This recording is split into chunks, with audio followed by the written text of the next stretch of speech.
ladies and gentlemen, it's Microsoft. We're going to talk about these lovely earnings. We're excited for Microsoft earnings. We've been waiting on them.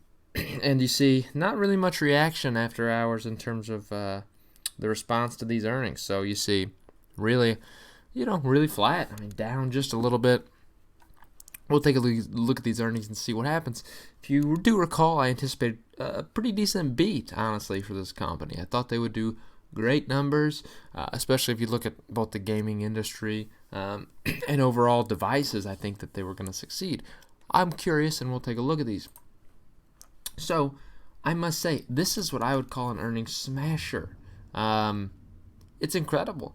GAAP EPS of $1.82 beats by 28 cents. Incredible beat on profitability, and a revenue of $37.2 billion, up 12.4% year over year is massive. By the way, when you're talking about $37 billion to grow 12%, that's massive.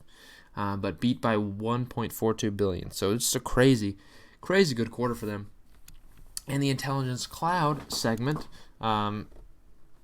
Intelligent Cloud posted a $12.99 billion versus a guidance of $12.5 to $12.8 billion and a consensus of $12.73. So massive beat in terms of Intelligent Cloud as well. Not unexpected. This is Microsoft Azure platform, which is bringing in money like no one's business, and this is just the future of this company as far as rapid growth. So it's really good numbers there. A little bit more in depth. We will take a look from the productivity and businesses processes. We see an 11% increase year over year to 12.3 versus a consensus of 11.78. Good beat there. Intelligent Cloud, as we saw, up 20%. Nice on that. Good beat on the consensus. More personal computing, even, which is a segment that's usually not great for them, was actually up 6%. To 11.85 billion versus 11.18 guidance. That's a crazy beat too. I told you this is a segment to look at. Definitely would be one that's good. Azure was up 48% compared to 50% for fiscal quarter 4, 61% in quarter 3. Again, that rate declines to an extent, and it's not at all unexpected because you need to understand at some point you can't keep growing at rapid 60% rates when you're talking about billions of dollars.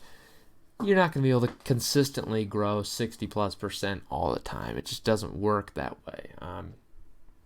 Companies always slow in terms of growth when they get bigger. It's impossible to, maybe not in terms of dollar amount, but they do slow in terms of percentage, and it's not unexpected. As far as dollar amount goes, they're increasing similar dollar amounts, but the percentage obviously decreases as the base number prior to the increase gets bigger. So makes sense to everyone? I don't know. I hope it does.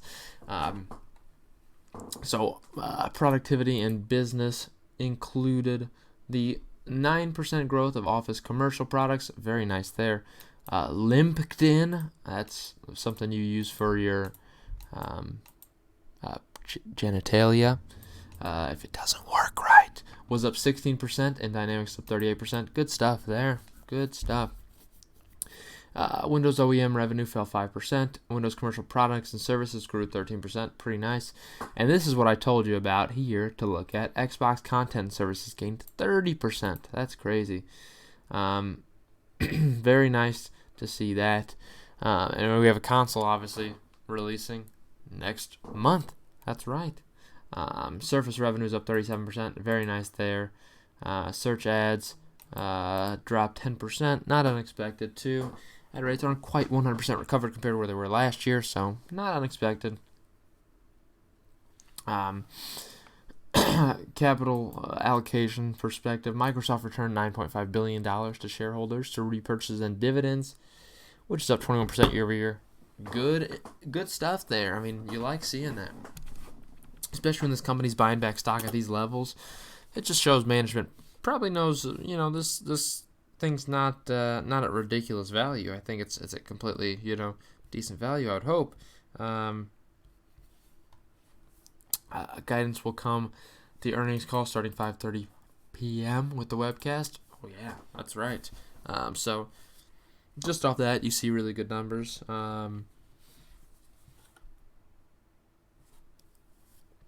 And we'll kind of reiterate some of those here with this press release.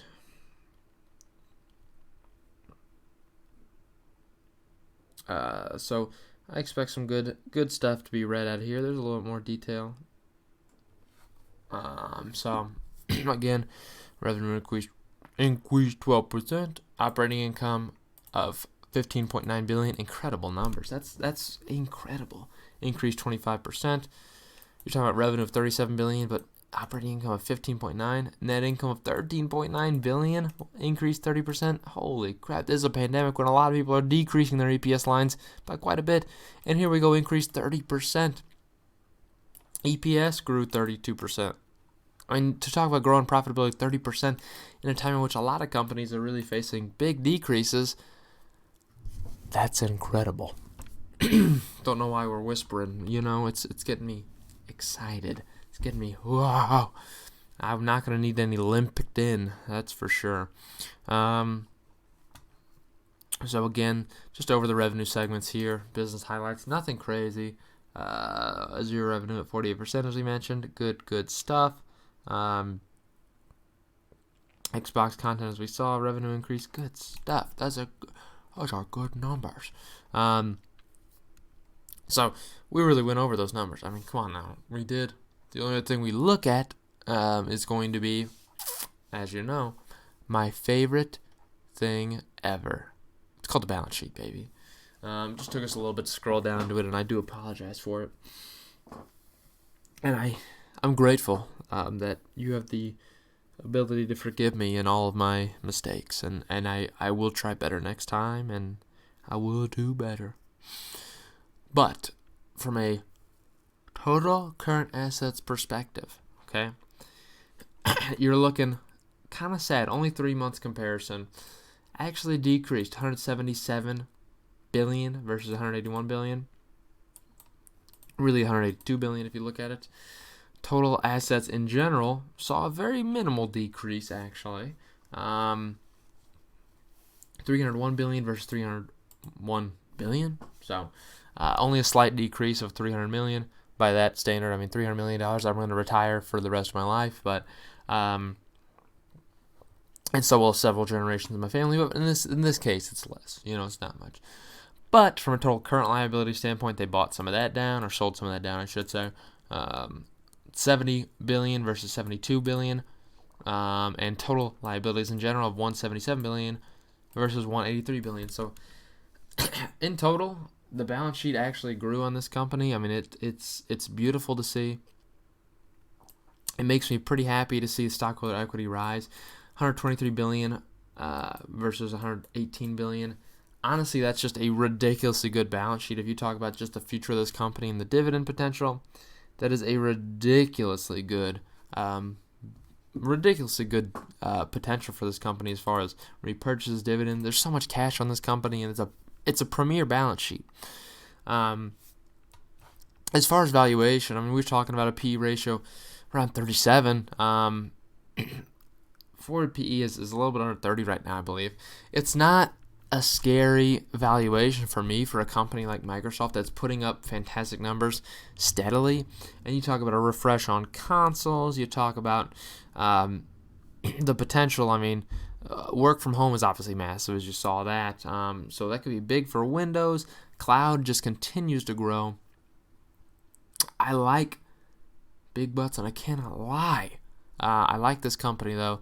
Even at these values, I think it's worth taking a look at if you want this in your portfolio, because I think it'll be good for you. I think it's good for you. A little bit of taste of and down the road, they'll increase the dividend more, and just this company's got it rolling, okay? I see good things for this company. It's a premier stock.